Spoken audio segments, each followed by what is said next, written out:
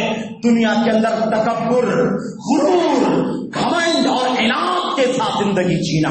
میں یہ نہیں بتانا چاہتا ہوں آپ کو کہ اللہ نے آپ کو ہم کو دولت دی ہے تو اچھے کپڑے پہنے، اچھے جوتے پہنے، اچھا کھانا کھائیں، کوئی حرج کی بات نہیں ہے میرے بھائیوں، یہ تکبر نہیں ہے۔ تکبر یہ ضرور ہے، تکبر یہ ضرور ہے کہ جن کے پاس یہ میسر نہیں ہے ان کو حقیر سمجھا جائے، اپنے کپڑے کے سامنے اس کا کپڑا حقیر، ہماری گاڑی کے سامنے اس کی گاڑی حقیر، ہمارے کاروبار کے سامنے اس کا کاروبار حقیر، ہماری انکم کے سامنے اس کی انکم حقیر، ہمارے کھانے پینے کے سامنے، ہمارے سماجی اسٹیٹس کے سامنے اس کا رہن سہن حقیر۔ یہ بالکل تکبر ہے، غرور ہے، گھمنڈ ہے۔ لیکن میں اس کے علاوہ آپ سے بات کرنا چاہتا ہوں میرے بھائیوں، اللہ کے نبی علیہ السلام کی حدیث بتلاتی ہے تکبر جب آتا ہے، جب تکبر آتا ہے، غرور آتا ہے، بڑکپن آتا ہے، انانیت آتی ہے، ان میں سب سے بڑی چیز کیا آتی ہے؟ آدمی اپنی انانیت کی بنیاد پر حق بات کو ٹھکرا دے، حق بات کو ٹھکرا دے۔ حق بات واضح، دلیلوں سے روشن، بالکل واضح، اسے مان لینا چاہیے۔ یہاں نفس کو کچلنا ضروری ہے، لیکن انانیت ہے، کبر ہے، غرور ہے اور استکبار کی وجہ سے، بڑکپن کی وجہ سے انسان حق کو قبول کرنے کے لیے تیار نہیں ہے میرے بھائیوں۔ تکبر جب آ جاتا ہے تو ذلت آتی، رسوائی آتی ہے۔ اللہ کے نبی محمد رسول اللہ صلی اللہ علیہ وسلم فرماتے ہیں یحشر المتکبرون یوم القیامۃ کامثال الذر فی صورۃ الرجال۔ اللہ اکبر۔ اللہ کے نبی علیہ السلام نے کیا فرمایا؟ قیامت کے دن یہ تکبر کرنے والے، یہ دنیا میں اکڑ اکڑ کر زندگی گزارنے والے، تواضع نہیں ہے، انکساری نہیں ہے، انسانیت نہیں ہے، اللہ کی نعمتوں پر شکریہ کا جذبہ نہیں ہے، اپنے چھوٹوں پر شفقت نہیں ہے، ان کے ساتھ رحم دلی کا مسئلہ نہیں ہے، حق بات کو قبول کر لینے کا دل میں جذبہ نہیں ہے، بلکہ اپنی انانیت کی بنیاد پر لوگ حق کو ٹھکراتے ہیں میرے بھائیوں۔ اللہ کے نبی نے فرمایا ان لوگوں کو، ان تکبر کرنے والوں کو قیامت کے دن اللہ تبارک و تعالیٰ کیسے حشر فرمائے گا؟ کامثال الذر فی صورت الرجال۔ شکلیں تو انسانوں کی ہوگی، ناک نقشہ انسانوں کا ہوگا، لیکن ڈھانچہ کیسا ہوگا؟ حقیر، ذلیل، باریک چونٹیوں کی شکل میں۔ جتنا اونچا بنتے تھے اتنا ذلیل کر دے گا اللہ تبارک و تعالیٰ۔ الذر کہتے ہیں وہ باریک باریک چیٹیاں جسے آدمی ان عام چونٹیوں سے بھی باریک ہوتی ہے، دیکھنے کی طاقت نہیں رکھتا، ایسی حقیر چونٹیوں کی طرح سے اللہ تعالیٰ ان کا حشر فرمائے گا۔ اور اللہ کے نبی نے فرمایا انہیں جنت جہنم کے اندر اللہ تبارک و تعالیٰ جہنمیوں کے خون، پیپ اور اس سے نکلنے والا گندا فاسد مواد پلائے گا، کیونکہ دنیا میں بڑی اکڑ تھی، اس لیے حق کو ٹھکرا دیا کرتے تھے۔ تو تکبر کی وجہ سے ذلت آتی ہے، ذلت آتی ہے۔ سنو، عمر فاروق اعظم کی شان و شوکت کو کون نہیں جانتا؟ وہ وقت کے خلیفہ تھے، امیر المومنین تھے، اس کے باوجود میرے بھائیوں حالت یہ تھی مرنے کا وقت آیا، کہنے لگے اللہ کی قسم ہے میں نے جو زندگی جی لیا ہے، موت کا آخری وقت آیا ہوا ہے، اب تو مجھے صرف اسی بات کی تمنا ہے کہ اللہ تعالیٰ میرا فیصلہ فرمائے تو مجھے بہت اونچا درجہ نہ دے دے، بس مجھے معاف فرما دے اور میرا درجہ نہ بھی بڑھائے، میرا معاملہ حساب و کتاب برابر ہو جائے تو میں اللہ تبارک و تعالیٰ کی حمد اور اس کا شکریہ ادا کرتا ہوں۔ لا لی ولا علیہ، نہ میرے حق میں ہو نہ میرے خلاف جائے، برابر کا فیصلہ بھی ہو جائے تو میں اللہ تعالیٰ کا شکریہ ادا کرتا ہوں۔ میرے بھائی میرے بزرگوں، تو یہ چیزیں کیا ہے؟ یہ ذلت کا راستہ ہے، رسوائی کا راستہ ہے۔ ذلت اور رسوائی کیوں آتی ہے؟ اس کے اسباب میں سے ایک سبب یہ بھی ہے میرے بھائیوں کہ اس امت کے اندر ٹولیاں، جماعتیں، دھڑے اور نہ جانے کتنے فرقے، نہ جانے کتنے ازم، نہ جانے کتنے مذاہب، نہ جانے کتنے ملتیں، کتنی ٹولیاں، نہ جانے کتنے سیکٹ بن گئے ہیں شمار سے باہر۔ ان الذین فرقوا دینہم وکانوا شیعا لست منہم فی شیء، اللہ فرماتا ہے جن لوگوں نے اپنے دین کو بانٹ رکھا ہے، اپنے دین کو بانٹ رکھا. دین کو بانٹا. دین کسے کہتے ہیں؟ اللہ کی توحید، نبی کی سنت، قرآن. یہ دین ہے اللہ تبارک و تعالیٰ کا. جن لوگوں نے اپنے دین کو فرقے میں تبدیل کر لیا، بانٹ لیا ہے، وَكَانُوا شِيَعًا، اور وہ بہت زیادہ دھڑوں میں بٹ چکے ہیں. اللہ فرماتا ہے لَسْتَ مِنْهُمْ فِي شَيْءٍ، ایسے لوگوں سے آپ کا سرے سے کوئی تعلق نہیں ہے. میرے بھائیو، میرے بزرگوں، یہ ٹکڑیاں، یہ دھڑے اور یہ فرقے، یہ مذاہب، یہ مکاتب اور یہ نہ جانے کتنے ٹکڑے جو بن چکے، یاد رکھو یہ امت پر کلنک ہے. یہ امت کے اتحاد پر کلنک ہے، امت کی شان و شوکت پر کلنک ہے. اگر یہ نہ ہوتا، جیسے وہ صحابہ تھے، تابعین تھے، تابعین تھے، اللہ کی قسم ہے تو دنیا میں آج ہمیں یہ منہ نہیں دیکھنا پڑتا. یاد رکھو وَأَنَّ هَٰذِهِ أُمَّتُكُمْ أُمَّةً وَاحِدَةً وَأَنَا رَبُّكُمْ فَاتَّقُونِ. إِنَّ هَٰذِهِ أُمَّتُكُمْ أُمَّةً وَاحِدَةً وَأَنَا رَبُّكُمْ فَاعْبُدُونِ. یہ امت ایک امت ہے، میں ایک رب ہوں تمہارا، میری ہی عبادت کرو. یہ امت ایک امت ہے، میں تمہارا رب ہوں، میرا ہی تقویٰ اختیار کرو، مجھ سے ہی ڈرو. یہ اللہ تبارک و تعالیٰ کی تعلیم ہے. لیکن آج کتنے ٹکڑے، کتنے دھڑے بنے ہوئے ہیں. بھائی بھائی کا دشمن، کلمہ ایک، قرآن ایک، کتاب ایک، سنت ایک، دعویٰ ایک، سب ایک ہے. لیکن میرے بھائیوں یہ مسلمان ایک نہیں، دھڑوں میں بٹے ہوئے ہیں. ان کے پیچھے گمراہ کرنے والے قائدین اور علماء سو کا فتنہ جڑا ہوا ہے. یہ اپنے مقاصد کے لیے، چودراہٹوں کے لیے امت کو بانٹ رکھے ہوئے ہیں. اس لیے اللہ کے نبی علیہ السلام نے فرمایا تھا مجھے اپنی امت کے بارے میں ایک بہت بڑے خطرے کا اندیشہ ہے، اور اتنا بڑا اندیشہ ہے کہ اتنا اندیشہ مجھے دجال کا بھی نہیں ہے. صحابہ نے پوچھا اللہ کے نبی وہ کون سا اندیشہ ہے جو آپ کو دجال سے بھی زیادہ ہے اپنی امت کے بارے میں؟ اللہ کے نبی نے فرمایا الائمۃ المضلون، امت کو گمراہ کرنے والے قائدین، علماء سو جنہوں نے بانٹا ہے، ٹکڑوں میں بانٹ رکھا ہے امت کے لوگوں کو. میں بتانا یہ چاہتا ہوں اللہ تبارک و تعالیٰ فرماتا ہے اگر ایک نہ رہے تو ذلت ملے گی، اگر ایک نہ رہے تو عزت نہیں مل سکتی. ایک ہو جائے تو بن سکتے ہیں خورشید مبین، ورنہ ان بکھرے ہوئے تاروں سے کیا بات بنے. اللہ تبارک و تعالیٰ فرماتا ہے وَأَطِيعُوا اللَّهَ وَالرَّسُولَ وَأَطِيعُوا اللَّهَ وَرَسُولَهُ. اللہ اکبر. اللہ نے کیا فرمایا آگے؟ سنو غور سے، یہ اصل تعلیم ہے، اور پہلے اللہ کی اطاعت، رسول کی اطاعت بتا دی گئی ہے. یہیں سے اتحاد ہو سکتا ہے، اس کے سوا اتحاد کی کوئی شکل نہیں ہے. اس کے سوا دھڑبندیاں، پارٹی بندیاں، فرقے ٹولیاں، اس کا خاتمہ نہیں ہو سکتا ہے. میرے بھائیوں، اللہ تبارک و تعالیٰ نے فرما دیا اللہ کی اطاعت کرو، اس کے رسول صلی اللہ علیہ وسلم کی اطاعت کرو. اور اللہ نے فرمایا میرے بھائیوں اگر تم ایک نہیں ہو گئے، اگر تم ایک نہیں ہو گئے تمہارا انجام کیا ہوگا؟ اللہ اکبر. تمہاری ہوا اکھڑ جائے گی، تمہاری ہوا اکھڑ جائے گی. یہ تعبیر و تد ہماری حکم کی، تمہاری ہوا اکھڑ جائے گی. ہوا اکھڑنے کا کیا مطلب ہے؟ تم بالکل بے ساکھ ہو جاؤ گے، سب کچھ سجایا، تمہارا ملک، تمہارا وطن، تمہارے گھر، تمہارے کاروبار، تمہارا سب کچھ سجا ہوا ہوگا، لیکن تمہاری ہوا اکھڑ چکی ہوگی، تمہیں ٹھہرنے کی بھی ہمت نہیں ہوگی. میرے بھائیوں فتفشلوا وتذهب ريحكم، پسپا ہو جاؤ گے، تمہاری ہوا ٹوٹ جائے گی. اللہ تبارک و تعالیٰ نے فرما دیا بکھرنے کا نتیجہ یہ نکلتا ہے. اور آخری بات اور کہنا چاہتا ہوں، پھر بات ختم کر دوں گا. اللہ تبارک و تعالیٰ کے کلام کی آیت کی روشنی میں اور بہت سارے اسباب ہیں ذلت کے پسپائی کے، ایک بہت بڑا سبب قرآن میں بیان کیا گیا ہے. مسلمانوں نے اپنی توحید سے سمجھوتا کیا، سنت سے سمجھوتا کیا، اپنی تہذیب اور کلچر سے سمجھوتا کیا، اور دھیرے دھیرے دھیرے دھیرے غیروں کو اللہ کا پیغام پہنچاتے تو بہت اچھا ہوتا. اپنے کردار سے، اپنی زبان سے، اپنے رویے سے، ہر طرح سے اللہ کے بندوں کو اللہ کی توحید اور سنت کا پیغام پہنچایا جا سکتا تھا، لیکن ہم نے نہیں پہنچایا، بلکہ ہم نے دینے کے بجائے ہم نے لے لیا ان سے.